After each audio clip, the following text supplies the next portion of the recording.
Aisha Huang is saying that she's never been involved in galamsey, etc. Let us play an instance of the former senior minister, if he's still the senior minister.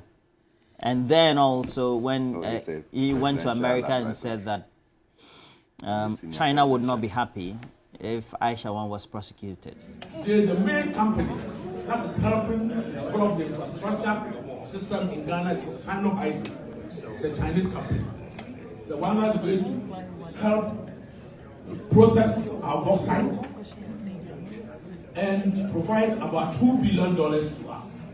So when there are these kind of arrangements, there are other things behind the scenes. Putting that lady in jail in Ghana is not going to solve your economic problem.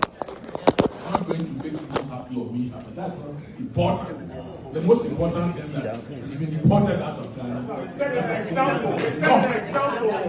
So we must say something. I'm saying that there are many other things beyond what you see in this matter.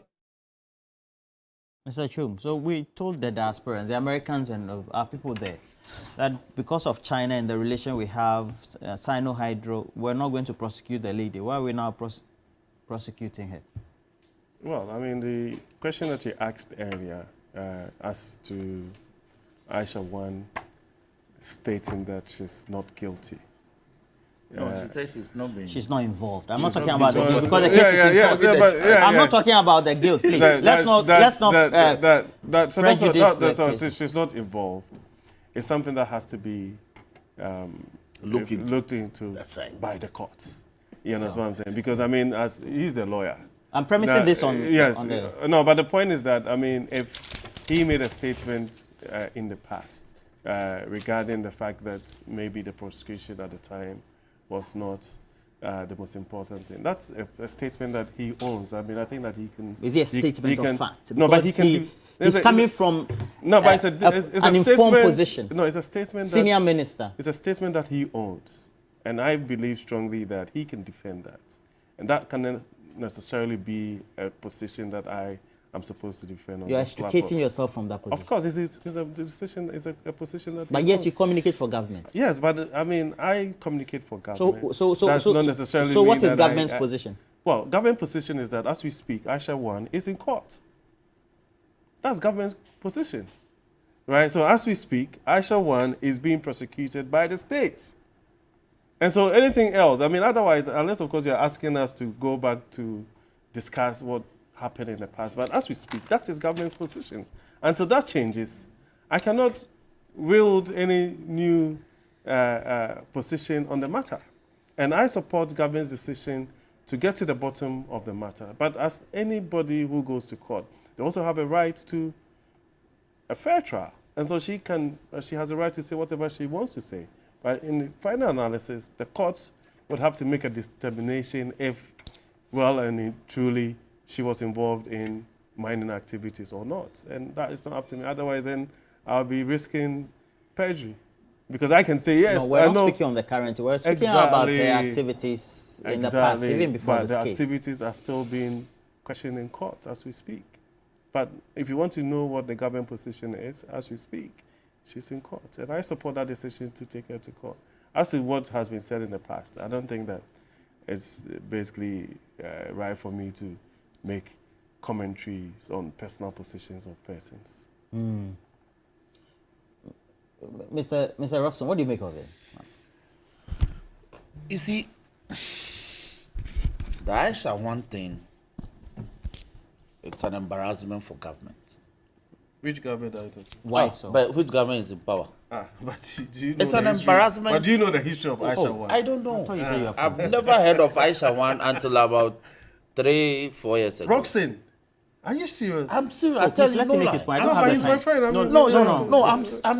I'm telling you. Let's forget the friendship thing and talk on. I've never heard about her until she was arrested, and then, in a very strange turn of events, another prosecutor was filed to discontinue her prosecution, and she was deported. Later, documents from immigration established that fact. But somehow, surreptitiously, she found her way back into Ghana. That also caused a lot of fury for government. It embarrassed government. The issue was even raised by one member. He asked a question under what circumstances Aisha Huang re-entered the country, and Interior Minister have had to come and try to speak to the matter. Then she was rearrested with some other of her people, and they are on trial. The trial has been a subject of massive media coverage. Senior Nkrabia Fadate being a lawyer, subsequently, and all that. Whatever it is the duty of an accused person to defend himself or herself before the law. So if a part of her defense, or if the tenor of her defense is that she's never engaged in an activity which is the subject of the prosecution, it's the job for herself and her lawyers to deal with.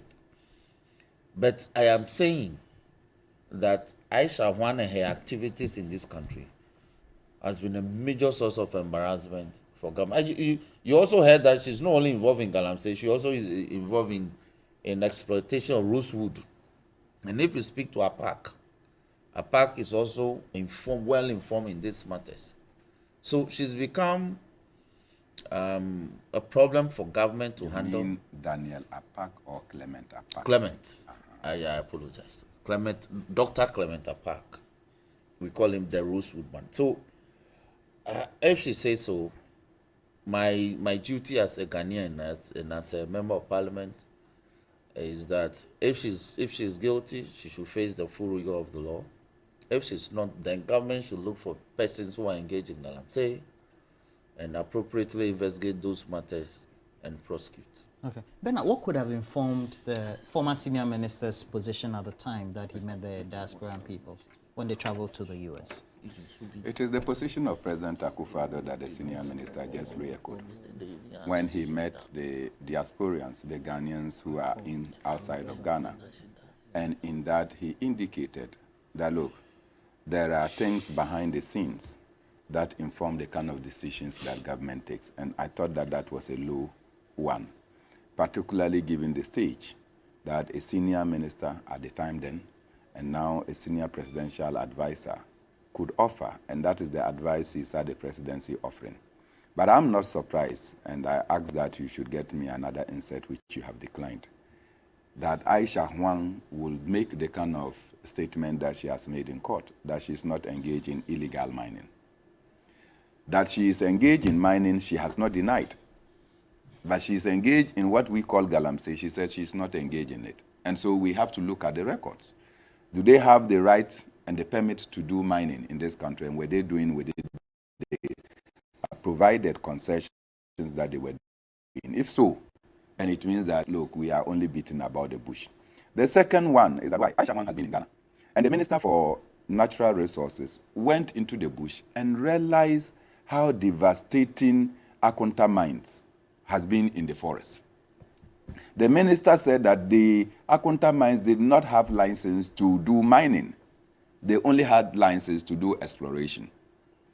And that all of a sudden, President Akufo-Addo comes to say that Akonta mining was never engaged in mining.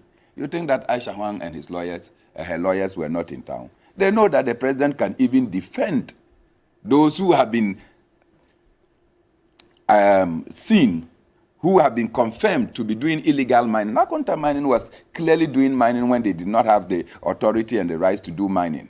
The minister comes to say it. Then the president goes to invalidate the minister's position and say that Akonta mines belongs to my regional chairman, and therefore they could not have been engaged in illegal mining. And that has ended the story. Nobody is talking about Akonta mines and the illegalities that they have been engaged in, the devastation that they have caused, the pollution that they have occasioned, and in fact, the consequences on our health.